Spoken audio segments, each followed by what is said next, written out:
તો અમદાવાદના વટવામાં ઈડબ્લ્યુએસના આવાસ તોડવાનો જે મામલો છે, કોર્પોરેશને બનાવેલા મકાનો વાપર્યા વગર જ તોડવાનું કામ કરવામાં આવ્યું। સ્ટેન્ડિંગ કમિટીમાં મંજૂરી પહેલા જ 70% મકાનો તોડી પડાયા છે। સ્ટ્રક્ચર સ્ટેબિલિટીનો રિપોર્ટ નેગેટિવ આવતા આ નિર્ણય લેવામાં આવ્યો। 15 વર્ષ પહેલા બનાવેલા આવાસના મકાનો કોઈને ફાળવવામાં પણ નથી આવ્યા અને 15 વર્ષમાં જર્જરિત થયેલા મકાનો કોઈને ફાળવવામાં ન આપતા હવે તેને તોડવાનો વારો આવ્યો છે। તો ઘણા સમયથી આવાસના મકાનો બંધ હાલતમાં હતા અને 180 કરોડના મકાનો હવે ધ્વસ્ત કરવાનો વારો આવ્યો છે। 12 वर्ष में ही अहमदाबाद म्यूनिसिपल कॉरपोरेशन द्वारा बनाए गए आवासों को तोड़ने का निर्णय भारतीय जनता पार्टी ने किया है। उसका सबसे बड़ा कारण तो ये है कि 1775 मकानों प्लॉटो था અને 157 બ્લોકો હતા। રાઈટ, 57માંથી 7 બ્લોકો છોડી નાખ્યા અને બધા જર્જિત થઈ ગયા હતા। પાણી બધું ભરાઈ ગયું હતું અને અત્યારે કોઈ પણ સંજોગમાં અડધા તો જર્જિત થયેલા એ ગવર્મેન્ટે તોડી નાખ્યા છે અને અમારા જે 7 બ્લોકો બાકી છે એ ગમે તે પરિસ્થિતિમાં પડી શકે છે। પાણી બહુ વધારે છે અને ગમે ત્યાં તમે જોશો સારી રીતે તો જર્જિત છે। તો અમદાવાદમાં ઈડબ્લ્યુએસ આવાસ તોડવાનો મામલો સમગ્ર આવાસ યોજનાની સીબીઆઈ તપાસની વિપક્ષે માંગ કરી છે। વિપક્ષ નેતાએ એએમસીના સત્તાધીશો સામે વેધક સવાલ કર્યા।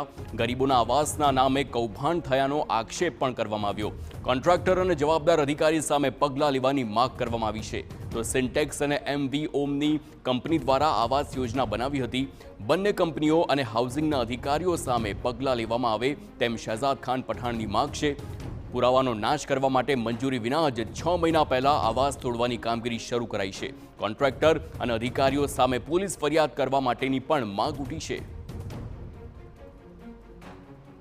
ઉપયોગમાં આવ્યા વિના જ આવાસો તોડવાનો નિર્ણય ખૂબ જ શરમજનક કોર્પોરેશન માટે ગણી શકાય, સરકાર માટે ગણી શકાય। વિપક્ષના નેતા આપણી સામે છે, તેમની સાથે વાત કરીશું। શહેજાદભાઈ, સૌપ્રથમ તો કેટલા મકાનો હતા, કોન્ટ્રાક્ટર કોણ હતું? કારણ કે જ્યારે તેની હલકી ગુણવત્તાનું કામગીરીની વાત આવે, તેની સ્ટ્રેન્થની વાત આવે કે બિલ્ડિંગ યોગ્ય નથી રહેવા માટે, રહ્યા વગર જ આ મકાનો તોડવાનો નિર્ણય કઈ રીતે જુઓ? 2011 में यूपीए सरकार के दौरान JNNURM के अंतर्गत 182 करोड़ का बजट यूपीए सरकार ने अहमदाबाद म्यूनिसिपल कॉरपोरेशन शासित भारतीय जनता पार्टी को दिया गया था कि यहाँ पर आवास बनाकर गरीबों को, झूपड़पट्टी को पक्का मकान दिया जाए। और उद्देश्य भी यही था कि झूपड़पट्टी मुक्त भारत बनाने की बात की गई थी।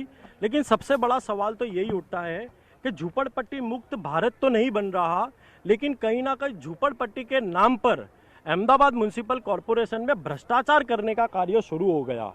एक तरफ 2011 में इन मकानों का निर्माण तो किया गया, 2 कंपनियों के द्वारा इन कंपनियों का निर्माण किया गया था। सिंटेक्स और एमवी ओमनी नामक कंपनी द्वारा इस पूरे प्रोजेक्ट का निर्माण किया गया, लेकिन 12 वर्ष में ही सब कुछ जर्जरित हो गया। कल स्टैंडिंग कमेटी में निर्णय लिया जाता है कि सभी मकानों को जर्जरित है, इन सभी मकानों को तोड़ दिया जाएगा। लेकिन जब मीडिया के माध्यम से जब यहाँ आते हैं तो देखने को ये मिलता है कि ये कार्य तो 6 महीने पहले से ही तोड़ने का शुरू कर दिया गया था।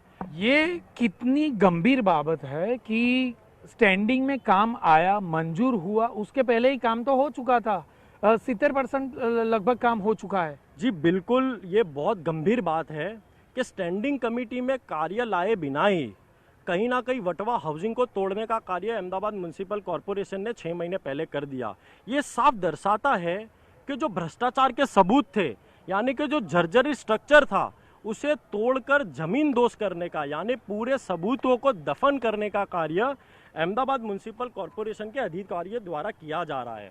और सबसे बड़ी बात तो ये है कि गरीबों को उनका हक तो नहीं मिला, लेकिन उनके नाम पर जो भ्रष्टाचार किया गया उन पर क्या कार्रवाई की जाएगी, अभी तक भारतीय जनता पार्टी उसमें एक शब्द नहीं बोल रही है।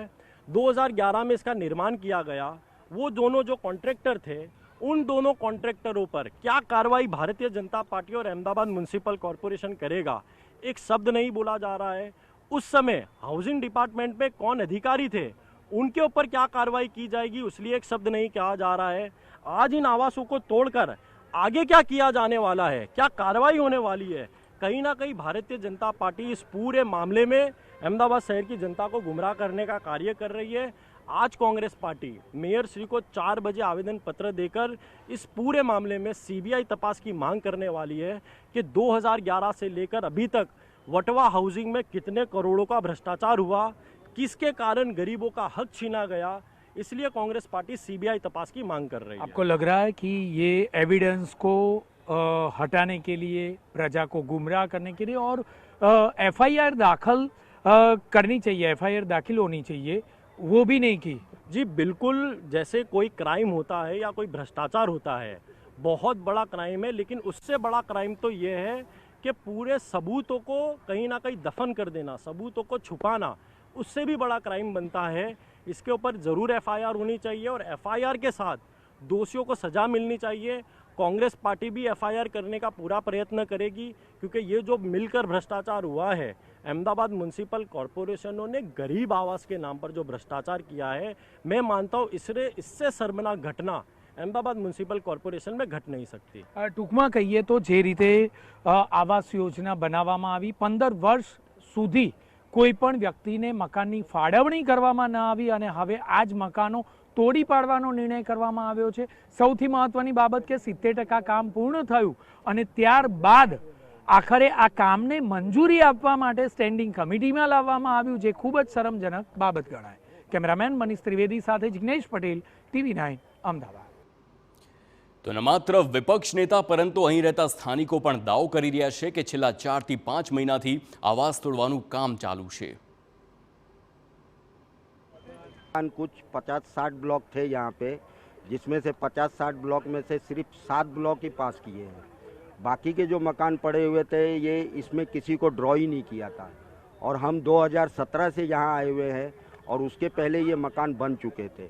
अब कब बने थे ये तो हमें खबर नहीं है, लेकिन लोगों नहीं, कुछ कोई नहीं रहता था। सिर्फ स्टार्टिंग हम 7 ब्लॉक वाले लोग ही आए थे। ना तो कब का चालू है ये, और पूरे तोड़ दिए। ये कम से कम 3-4 महीने से चालू है।